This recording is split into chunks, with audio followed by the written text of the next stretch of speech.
Hello everyone, welcome to my YouTube channel. And in our last video we were discussed about the 13 dimensional formulas of the physical quantities, and today we proceed further and students, and the 14th जो हमारा dimensional formula है that is potential difference. Potential difference. And student I hope कि जो 13 हमने किए थे last जो dimensional फॉर्मूले वो आपने अच्छे से लर्न कर लिए होंगे, बिकॉज उनकी हमें ज़रूरत पड़ेगी आगे. ठीक है, तो अभी जो हम कर रहे हैं that is potential difference. Potential difference के बारे में स्टूडेंट्स हमने जो है 10th क्लास में पढ़ा है कि potential difference is the work done to carry charge from a point to other point. ठीक है, तो पोटेंशियल डिफरेंस जो है उसको हम क्या लिखते हैं, work done upon charge. Q को हम चार्ज को क्यू लिखते हैं, वर्क डन को डब्ल्यू से रिप्रेजेंट करते हैं, है ना. तो वर्क डन का तो डायमेंशन फॉर्मूला हमने लास्ट जो लेक्चर है उसमें कर लिया था, बट जो चार्ज है वो नहीं किया था. ठीक है, तो चार्ज रिप्रेजेंट करने से पहले एक छोटी सी चीज आपको ध्यान में रखनी है, वो क्या है, देखो करंट का डायमेंशनल फॉर्मूला रिप्रेजेंट करने के लिए करंट को हम किस में मेजर करते हैं, एम्पियर में. तो करंट का जो डायमेंशनल फॉर्मूला है उसको लिखना है हमने ए से. ठीक है, मतलब जहां भी करंट की बात आएगी हम उसको ए से रिप्रेजेंट कर देंगे. क्लियर. बट हमें तो करंट की जरूरत ही नहीं थी यहाँ पर, हमें तो किसकी जरूरत है, चार्ज की. बट स्टूडेंट्स हमें पता है कि करंट जो है वो किसके इक्वल होता है, चार्ज अपॉन टाइम. ये मैं फिर से बता रही हूँ आपको कि करंट जो है उसकी यूनिट एम्पियर होती है, इसीलिए हम जो है उसको ए से रिप्रेजेंट कर रहे हैं उसके डायमेंशनल फॉर्मूले को यहाँ पर. Clear. So current is equal to charge upon time here, and जो करंट है उसका डायमेंशनल फॉर्मूला हम क्या लिखते हैं, ए. चार्ज का हमने क्या करना है, फाइंड आउट करना है. टाइम को हम क्या लिखते हैं, टी. तो हमारे पास क्या बन जाएगा, ए टी, इसका चार्ज का. क्लियर हुआ. तो अब आपने ये चीज ध्यान में रख लेनी है कि चार्ज का जो डायमेंशनल फॉर्मूला है वो क्या है, ए टी. क्लियर. तो अभी वर्क डन का डायमेंशनल फॉर्मूला क्या था जो हमने कल किया था, M L square T minus two. M L square T minus two, और चार्ज का हमने अभी निकाला, क्या निकाला, ए टी. ठीक है, तो हम यहाँ पर क्या पुट कर देंगे, ए टी. ठीक है, तो हम देखते हैं कि अब जो डायमेंशनल फॉर्मूला है पोटेंशियल डिफरेंस का क्या बनता है. देखिए डायमेंशनल फॉर्मूला जो पोटेंशियल डिफरेंस का बन गया वो बन गया हमारे पास M L square T minus two. ये रहा 1, टी नीचे है मतलब टी रेज़ टू पावर 1, तो ऊपर जाएगा टी रेज़ टू पावर -3 बन जाएगा, क्योंकि -2 ऑलरेडी है. -1 यहाँ से जाएगा, -3 बन जाएगा. तो this will be T raise to power -3 into साथ में और क्या है, ए क्या होगा, ऊपर जाकर -1 पावर बन जाएगी. So A raise to power -1. Clear. So this is the dimensional formula for potential difference. तो ऐसे ही जो सिंपलर क्वांटिटीज हैं, अगर उनके डायमेंशनल फॉर्मूले हमें आते हैं, हमें लर्न है, तो हम फर्दर किसी भी क्वांटिटी का डायमेंशनल फॉर्मूला निकाल सकते हैं. क्लियर. तो नेक्स्ट जो है 15th करंट, वो मैंने आपको अभी बता ही दिया कि उसको हम कैसे रिप्रेजेंट करते हैं, जस्ट विद ए. ठीक है, एक स्टूडेंट्स यहाँ पर ध्यान रखना है, टेम्परेचर को हम रिप्रेजेंट करते हैं. वैसे तो टेम्परेचर को हमें टी से लिखना चाहिए था, बट टी हम ऑलरेडी यूज कर रहे हैं किसके लिए, टाइम के लिए. तो टेम्परेचर के लिए हम यूज करते हैं थीटा. क्लियर. तो थीटा जहां पर भी यूज हो रहा है that means it is not the angle. ये एंगल नहीं है यहाँ पर. एंगल जो है उसको हम स्क्वायर ब्रैकेट में नहीं लिखेंगे, बट जहां पर कहीं भी थीटा आपको स्क्वायर ब्रैकेट में लिखता है तो वो जो है टेम्परेचर को रिप्रेजेंट कर रहा है वहां पे. Clear. Next is the current मैंने आपको भी बना के दिखाई दिया, और इजीली बना दोगे. क्या बन जाएगा, चार्ज अपॉन टाइम. और करंट को हम कैसे रिप्रेजेंट करते हैं, ऐसे सिंपल. ठीक है, ये हमने ऊपर भी वैसे कर लिया इस करंट को, तो हम रिपीट नहीं करेंगे इसको. अभी यहाँ से रिमूव कर देते हैं.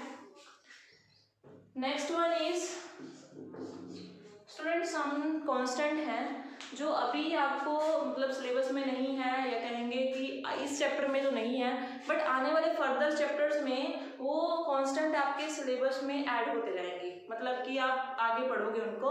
बट अभी जो है डायमेंशन फॉर्मूला लर्न करने के लिए हम जस्ट उनके फॉर्मूले डिस्कस कर रहे हैं, ठीक है। Next is Boltzmann constant. अब नया सा नेम है बोल्ट-ज़ेडमैन कांस्टेंट। आप सोचोगे ये पता नहीं कौन सा कांस्टेंट है ना, तो ये आप आगे पढ़ोगे वैसे इसके बारे में। आप ना एक गैस इक्वेशन के बारे में पढ़ोगे, that is PV is equal to KT। ये गैस इक्वेशन होती है। यहाँ पर जो P है क्या रिप्रेजेंट कर रहा है, pressure. P representing pressure here, V is volume, K gas constant है, और T क्या है, टेम्परेचर है, ठीक है। तो अभी हम क्या करेंगे, हमने क्या करना है बेसिकली, जो यहाँ पर गैस कांस्टेंट है उसी को ही क्या बोला जाता है, बोल्ट-ज़ेडमैन कांस्टेंट बोल देते हैं। गैस कांस्टेंट को क्या बोल देते हैं, बोल्ट-ज़ेडमैन कांस्टेंट भी बोल देते हैं। तो हमने क्या करना है, उसी K के डायमेंशंस को निकालना है। तो K देखो क्या बन जाएगा, PV/T, ठीक है। P प्रेशर, प्रेशर का डायमेंशन फॉर्मूला आपको मैंने बताया होगा। देखो प्रेशर को अगर हम वैसे भी सोल्व करें तो क्या बन जाएगा, फोर्स अपॉन एरिया। वॉल्यूम को हम क्या लिख सकते हैं, length into breadth into height, और लेंथ इंटू ब्रेड्थ क्या होता है, देखो एरिया, ठीक है। तो हम क्या है इसको एरिया इंटू हाइट लिख सकते हैं, बिल्कुल लिख सकते हैं। अपॉन क्या है, टेम्परेचर, ठीक है। टेम्परेचर को हम T से ही लिखते हैं। यहाँ से देखो एरिया से एरिया सीधा कैंसिल हो गया, ठीक है। फोर्स का डायमेंशन फॉर्मूला मैंने आपको लर्न करवाया हो, क्या होता है, MLT-2, MLT-2। H लेंथ है, ठीक है। तो यहाँ पर जो है उसको हम L से रिप्रेजेंट करेंगे, क्लियर। अपॉन क्या है हमारे पास, टेम्परेचर, क्लियर। तो टेम्परेचर को हम कैसे रिप्रेजेंट करते थे, विद द एंगल थीटा। मैंने यहाँ पर एंगल बोल दिया, बट हम उसको कैसे रिप्रेजेंट करते थे, थीटा से, ठीक है। तो हम क्या करेंगे, अभी मैनेज करेंगे इसको, ML²T-2। थीटा की पावर कितनी बन जाएगी, -1, theta raise to power -1। So this is the dimension formula of Boltzmann constant, clear. And next is 18th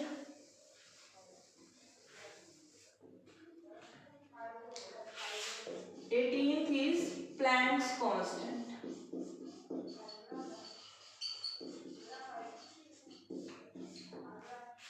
अब ये भी एक नया कांस्टेंट है। अब ये क्या है, ठीक है। तो देखो घबराने की जरूरत नहीं है। प्लैंक कांस्टेंट क्या होता है, जैसे आपने पढ़ा होगा कि आइंस्टाइन ने क्या दिया था, मास एनर्जी रिलेशन दिया था हमें, याद है। तो मास एनर्जी रिलेशन में क्या था, E इज इक्वल टू, जो मास एनर्जी रिलेशन था E is equal to mc² था ना। बट जो प्लैंक कांस्टेंट है उसमें हम बात करते हैं किसी भी एक फोटोन की एनर्जी। फोटोन क्या होता है, लाइट पार्टिकल। तो E इज इक्वल टू यहाँ पर क्या बन गया, h न्यू, h न्यू।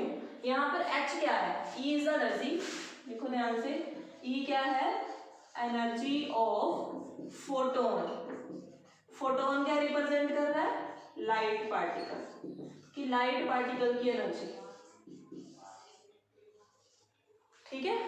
उसके बाद h क्या है, प्लैंक्स कांस्टेंट, जिसके बारे में हम बात कर रहे हैं।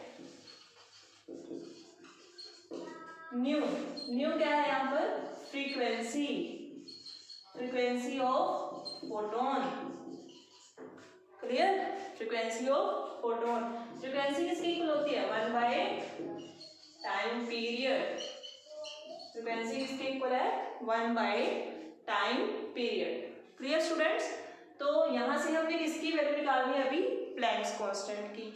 तो डायमेंशन फॉर्मूला हमें पता है कि जो डायमेंशन फॉर्मूला है एनर्जी का डायमेंशन फॉर्मूला क्या होता है, ML²T-2, ठीक है। और प्लैंक कांस्टेंट का तो फॉर्मूला हमें निकालना है। नीचे क्या आ जाएगा, न्यू। तो न्यू क्या है यहाँ पर, फ्रीक्वेंसी का डायमेंशन फॉर्मूला क्या होता है, 1/T, मैंने अभी लिखा। तो टाइम ऊपर जाकर क्या बन जाएगा, -1, तो T-1, ठीक है, तो ये क्या बन जाएगा इसका डायमेंशन फॉर्मूला ml² t -2 + 1 + 1 क्यों, क्योंकि -1 है ऊपर जाके क्या बनेगा +1, तो -2 + 1 दिस विल बी -1.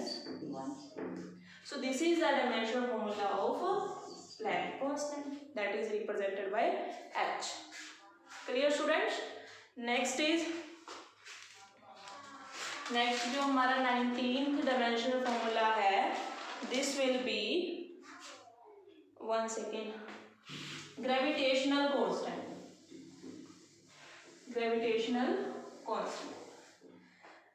अब स्टूडेंट्स ग्रेविटेशनल कांस्टेंट के बारे में आपको जो है वो 9th क्लास में पढ़ाया गया था, आपको याद हो तो.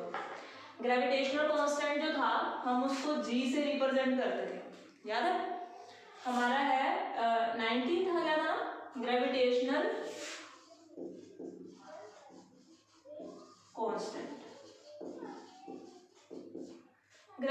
कांस्टेंट को हम फोर्स से निकालते थे. F जो ग्रेविटेशनल फोर्स होती थी, F = g m1 m2 upon r². ये आपने किया हुआ 9th क्लास में ना. तो यहाँ पर जो g है, g क्या रिप्रेजेंट कर रहा है, g is representing here gravitational constant.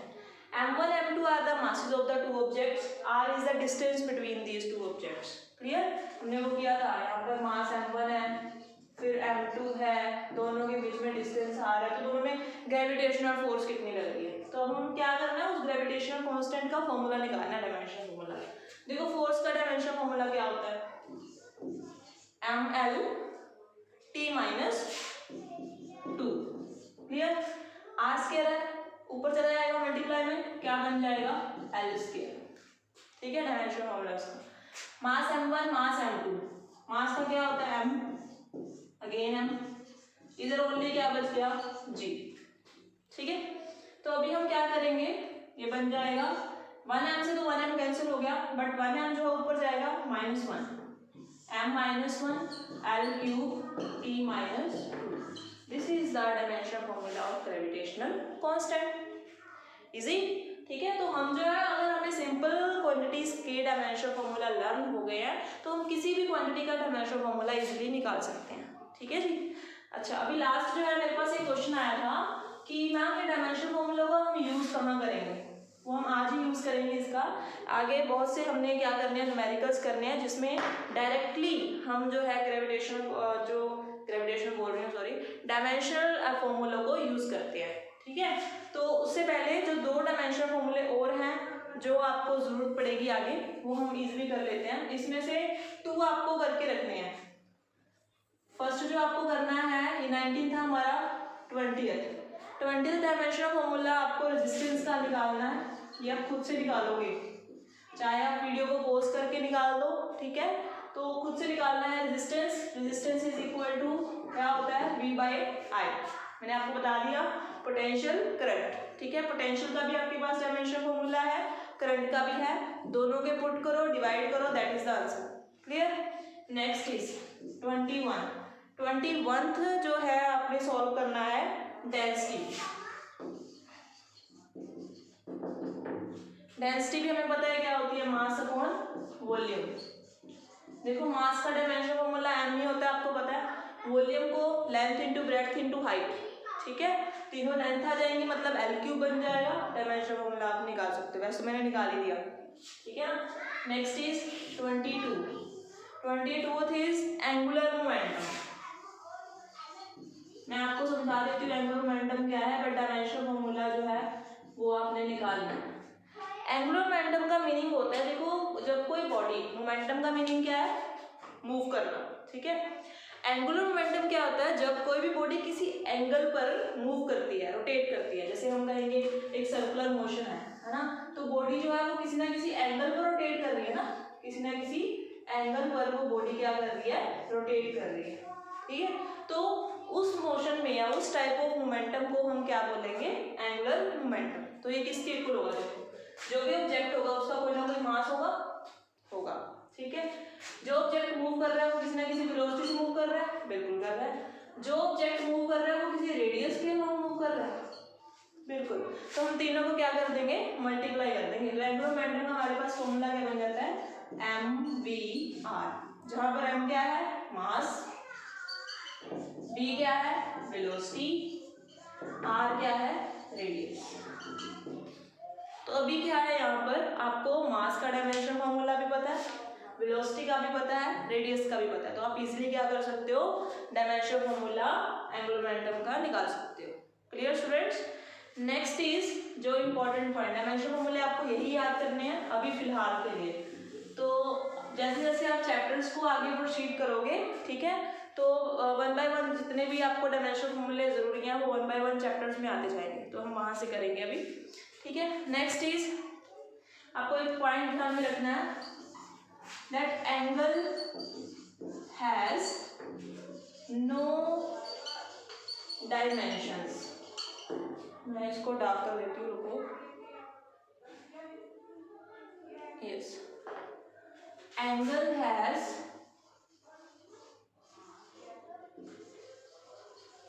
No dimensions, कि एंगल्स के कोई डायमेंशंस नहीं होते, ठीक है।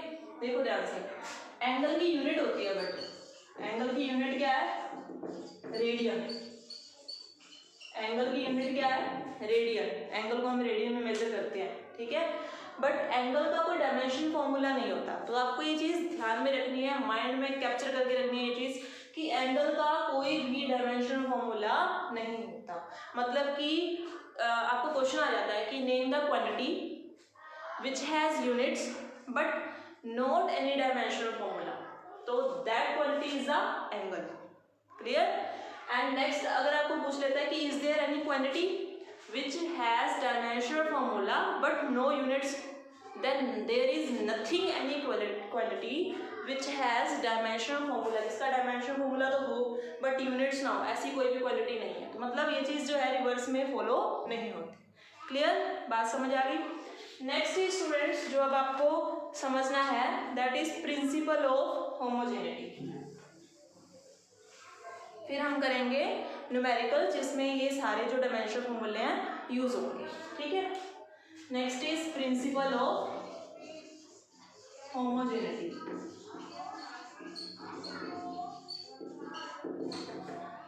प्रिंसिपल ऑफ होमोजेनिटी में देखो क्या है, यहाँ पर हम वर्ड यूज कर रहे हैं एक होमो। होमो का मतलब क्या होता है, होमो मीन्स सेम, होमो मीन्स सेम, मतलब कि सेम क्वांटिटी में सेम क्वांटिटी ही ऐड होती है, सेम क्वांटिटी ही माइनस होती है। देखो मैंने बोला सिर्फ ऐड और सब्ट्रैक्शन के बारे में, मल्टीप्लाई या डिवीजन में ऐसा नहीं होता। बात समझ नहीं आ रही है, एक एग्जांपल समझते हैं। देखो कैसे, फॉर एग्जांपल जैसे हम बात करते हैं फोर्स की, तो फोर्स को हम फोर्स में ही ऐड कर सकते हैं। आप मैथ्स में करते हो कि कोई एक्स क्वांटिटी है, उसमें आप थीटा ऐड नहीं कर सकते, नहीं कर सकते हो ना। एक्स में आप जो है कोई लेंथ वाइज क्वांटिटी ही ऐड कर सकते हो, ठीक है। तो मीनिंग हम सिंपल बोले लेंथ में क्या ऐड कर सकते हैं, लेंथ। लेंथ में आप फोर्स ऐड नहीं कर सकते, आपका आंसर नहीं आएगा। लेंथ में से आप फोर्स माइनस नहीं कर सकते हो, आपका आंसर नहीं आएगा, ठीक है। क्लियर। तो मीनिंग कि जिस क्वांटिटी में हम सेम क्वांटिटी ऐड करते हैं, that is the principle of homogeneity. तो मैं इसको वर्डिंग में बता देती हूँ, only 10 physical quantities are added और subtracted, only 10 physical quantities can be added और subtracted which have the same dimensions. यहाँ पर डायमेंशंस मतलब देखो फोर्स की डायमेंशन में ही ऐड हो सकती है, लेंथ की डायमेंशंस में ही ऐड हो सकती है। तो मतलब कि अगर हमारे पास है एक equation a plus b is equal to c plus d, ये इक्वेशन है हमारे पास। तो यहाँ पर a और b की डायमेंशंस आपस में इक्वल होंगी, सेम होगी। मतलब अगर a फोर्स है तो b भी क्या होगा, फोर्स होगा। अगर c फोर्स है तो d भी क्या होगा, फोर्स। मतलब force is equal to force here. Clear. तो अब न्यूमेरिकल्स हैं कुछ एक, उनसे आपको और भी ये क्लियर हो जाएगा प्रिंसिपल ऑफ होमोजेनिटी। तो फर्स्ट जो न्यूमेरिकल है वो है हमारे पास, if v is equal to a plus B T, if v is equal to a plus B T, here v क्या रिप्रेजेंट कर रहा है, V represent velocity, T represent time. Then आपको फाइंड आउट करना है dimensions of A and B। हमें क्या find out करने हैं? Find dimensions of A and B। हमें A और B के डायमेंशंस फाइंड आउट करने हैं, ठीक है। देखो मैंने आपको अभी बताया था कि same dimensions are equal to same, clear. तो अभी क्या करना है? V is equal to A plus BT, ठीक है। इसका मतलब क्या होगा कि A के डायमेंशंस भी वही होंगे जो किसके हैं? वेलोसिटी के हैं। तो हम यहाँ पर लिखते हैं dimensions of A is equal to dimensions of velocity, clear. तो अभी हमें A के डायमेंशंस पता ही नहीं है, हमें तो वेलोसिटी के पता है। वेलोसिटी के क्या होते हैं? LT-1। वो m0 आपको ऐड करना है, कर लो, नहीं तो कोई दिक्कत नहीं है। तो इसका मतलब डायमेंशंस ऑफ A हमें पता लगे कितने हैं? LT-1, easy. उसके बाद BT, अब BT के डायमेंशंस, B के डायमेंशंस, सॉरी हमने B के फाइंड आउट करने हैं, है ना। तो B के डायमेंशंस कैसे फाइंड आउट करेंगे? मैं एक बार इसको रब कर रही हूँ यहाँ से। B के dimensions of full quantity BT, क्योंकि वेलोसिटी में क्या ऐड होगी? वेलोसिटी ऐड होगी ना। BT is equal to dimensions of V means velocity. तब डायमेंशंस ऑफ वेलोसिटी में पता है LT-1, ठीक है। बट जो डायमेंशंस ऑफ BT हैं, B इंटू T के डायमेंशंस क्या हैं? T टाइम, ठीक है। तो टाइम जो है नीचे आ जाएगा, तो B is equal to LT-1 over T। कितना बन गया? LT-2, clear. तो हमारे पास जो है देखो सेम डायमेंशंस आ रहे हैं। जैसे हमारे पास B के डायमेंशंस कितने आ गए अभी? LT-2। तो यहाँ पर अगर आप LT-2 पुट करते हो इंटू T है, तो डायमेंशन देखो किसके बनेंगे? अगेन वेलोसिटी के। मीनिंग क्या रिप्रेजेंट कर रहा है? वेलोसिटी में हम क्या ऐड कर सकते हैं? सिर्फ वेलोसिटी ही ऐड कर सकते हैं। बात क्लियर हुई? तो this is the principle of homogeneity, और ये हमारा फर्स्ट न्यूमेरिकल था। एक न्यूमेरिकल जो है अभी हम नेक्स्ट कर रहे हैं, ठीक है। उससे आपको और भी क्लियर हो जाएगा इसमें कि क्या हो रहा है। देखो ध्यान से,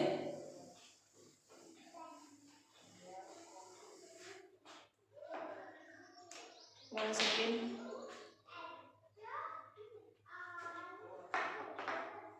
नेक्स्ट न्यूमेरिकल जो है, if x is equal to a plus c by m, ठीक है।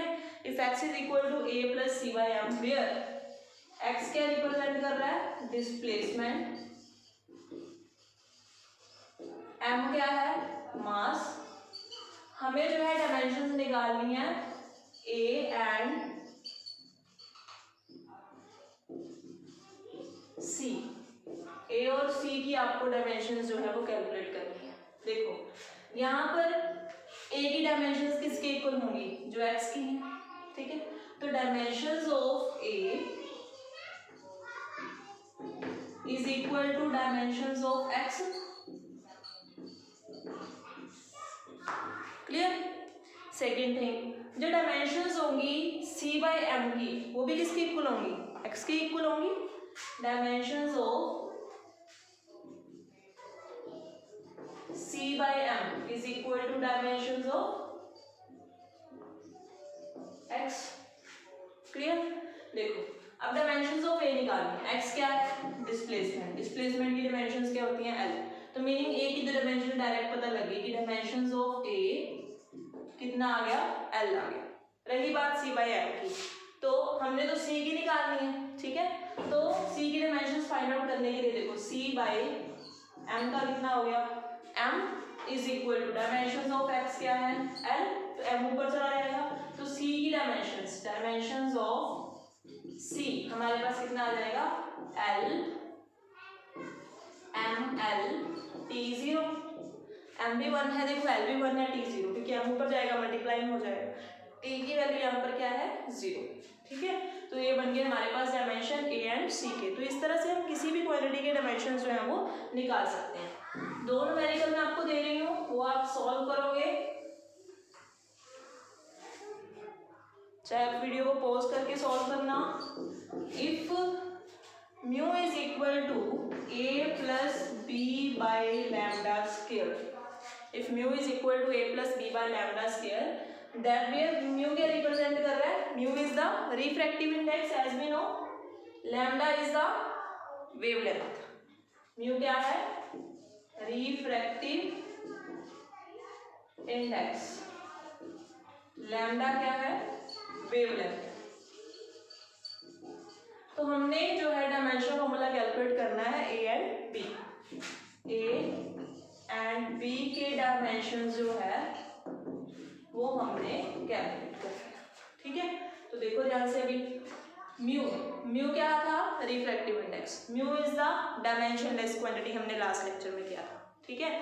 अगर म्यू डायमेंशनलेस क्वांटिटी है तो भी डायमेंशंस ऑफ ए किसके इक्वल होंगे, डायमेंशंस ऑफ म्यू। अब म्यू तो डायमेंशनलेस क्वांटिटी है, तो उसके हम कैसे लिखेंगे उसको, m0 l0 t0, बात तो वही है तो डायमेंशनलेस क्वांटिटी, ठीक है। तो अभी ए के डायमेंशन भी फिर क्या हो गए, यही सेम, मतलब ए भी क्या बन गई, देखो dimensionless quantity, clear. Next is b by lambda, हमने बी के निकालने हैं, but dimensions of b by lambda square is equal to dimensions of mu, ठीक है। अब डायमेंशंस ऑफ म्यू क्या थे, है ही नहीं, डायमेंशनलेस क्वांटिटी है, ठीक है। तो अगेन हम क्या पुट करेंगे यहाँ पर, m0 l0 t0, और यहाँ पर b बाय l स्क्वायर, क्योंकि लैम्डा क्या है, वेवलेंथ, लेंथ को डायमेंशन में हम कैसे लिखते हैं, l से, ठीक है। अब l के चला जाएगा ऊपर, तो क्या बनेगा, देखो b के dimensions of b is equal to क्या बन जाएगा, ml स्क्वायर t0, ठीक है, ml स्क्वायर t0। तो ये हमारे पास किसके डायमेंशंस आ गए, dimensions of b, clear. Next is the last question of today.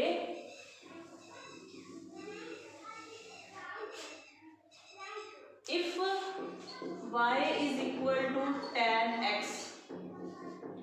xt, ठीक है, then find the dimension of dimensions हमें किसके फाइंड आउट करने हैं, y के हमें डायमेंशंस फाइंड आउट करने हैं। t हमारे पास यहाँ पर टाइम है, ठीक है। तो स्टूडेंट्स अभी मैंने आपको एक पॉइंट बताया था, जो मैंने कहा था कि इसको रिमेंबर रखना कि जो थीटा है, देखो ये हमारे पास क्या है, y is equal to tan theta, ठीक है। थीटा चाहे यहाँ पर xt से रिप्रेजेंट किया गया है एंगल को, बट मैंने आपको कहा था कि theta is the dimensionless quantity, उसकी डायमेंशंस नहीं होती, यूनिट्स होती हैं ओनली, ठीक है। तो यहाँ पर थीटा क्या है, डायमेंशनलेस, थीटा किसके इक्वल है, xt के, इसका मतलब xt भी क्या है, डायमेंशनलेस, क्लियर, ठीक है। तो अब देखो अगर xt डायमेंशनलेस है तो dimensions of y is equal to dimension of xt, ठीक है ना, क्लियर। अगर डायमेंशंस ऑफ जो y है, क्योंकि फिर y भी क्या होगी, डायमेंशनलेस क्वांटिटी, अगर xt डायमेंशनलेस क्वांटिटी है तो y भी क्या है, फिर डायमेंशनलेस क्वांटिटी। अगर y डायमेंशनलेस क्वांटिटी है तो m0 l0 t0, ठीक है। और xt की वैल्यू हम क्या पुट करेंगे यहाँ पर, x क्या आ जाएगा, देखो यहाँ पर हमने dimensions of x find out करना है, y का हमें पता ही था, तो डायमेंशन ऑफ x को हम x रखेंगे क्योंकि उसके डायमेंशन हमने फाइंड आउट करने हैं।